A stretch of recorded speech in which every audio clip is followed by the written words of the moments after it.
ಕೇಂದ್ರ ಗೃಹ ಸಚಿವಾಲಯದಿಂದ ವಂದೇ ಮಾತರಂ ಕುರಿತಂತೆ ಕೂಡ ಒಂದು ಮಾರ್ಗಸೂಚಿಯನ್ನ ಈಗ ಹೊರಡಿಸಲಾಗಿದೆ. ರಾಷ್ಟ್ರಗೀತೆಗೆ ಕೊಡುವ ಗೌರವ ಸಮ್ಮಾನ ಏನಿದೆ ಅದು ವಂದೇ ಮಾತರಂಗೂ ಕೂಡ ನೀಡಬೇಕು. ವಂದೇ ಮಾತರಂ ಗೀತೆಗೆ ಕೇಂದ್ರ ಅಧಿಕೃತ ಮಾರ್ಗಸೂಚಿಯನ್ನ ಹೊರಡಿಸಿದೆ.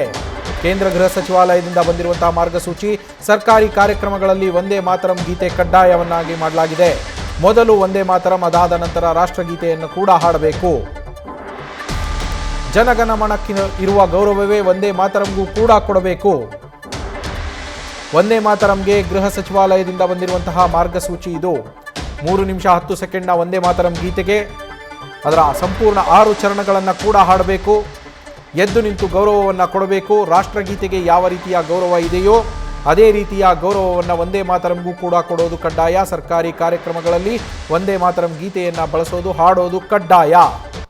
ಮೊದಲು ವಂದೇ ಮಾತರಂ, ನಂತರ ರಾಷ್ಟ್ರಗೀತೆಯನ್ನು ಹಾಡಬೇಕು ಅಂತ ಕೇಂದ್ರ ಗೃಹ ಸಚಿವಾಲಯದಿಂದ ಮಾರ್ಗಸೂಚಿಯನ್ನ ಪ್ರಕಟಿಸಲಾಗಿದೆ.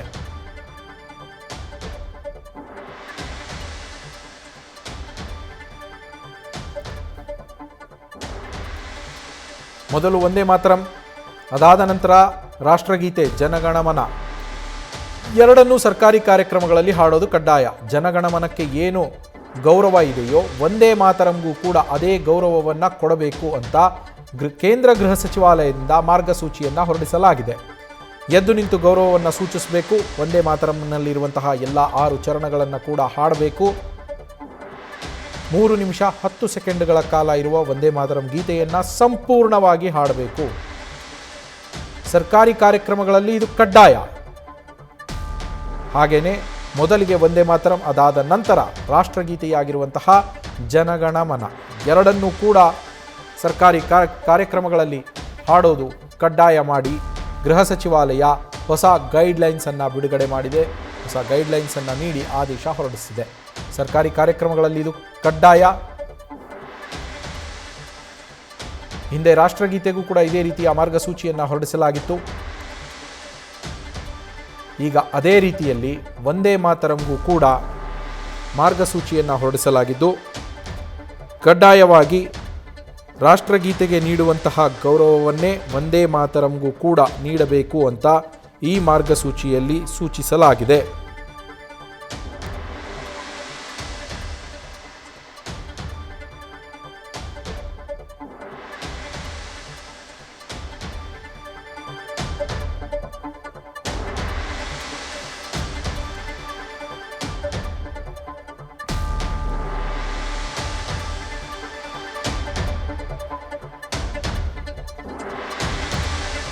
ಕಳೆದ ವರ್ಷ ಇದೇ ವಂದೇ ಮಾತರಂ ವಿಚಾರವಾಗಿ ಕಾಂಗ್ರೆಸ್ ಹಾಗೆ ಬಿಜೆಪಿಯ ನಡುವೆ ಜಟಾಪಟಿ ಆಗಿತ್ತು. ಸಾಕಷ್ಟು ಜಟಾಪಟಿಗೆ ಕಾರಣವಾಗಿತ್ತು.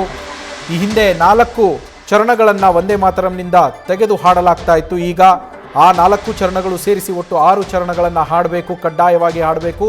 ಸರ್ಕಾರಿ ಕಾರ್ಯಕ್ರಮಗಳಲ್ಲಿ ಇದು ಕಡ್ಡಾಯ. ರಾಷ್ಟ್ರಗೀತೆಗೆ ನೀಡುವ ಗೌರವ ಸಮ್ಮಾನವನ್ನು ವಂದೇ ಮಾತರಂಗೂ ನೀಡಬೇಕು ಅಂತ ವಿವಾದಗಳ ನಡುವೆಯೇ ಕೇಂದ್ರ ಸರ್ಕಾರ, ಕೇಂದ್ರ ಗೃಹ ಸಚಿವಾಲಯ ಹೊಸ ಮಾರ್ಗಸೂಚಿಯನ್ನು ಹೊರಡಿಸಿದೆ. ನ್ಯೂಸ್ ಫಸ್ಟ್, ನಿರ್ಭೀತಿಯಿಂದ ನಿಮ್ಮ ಪರವಾಗಿ.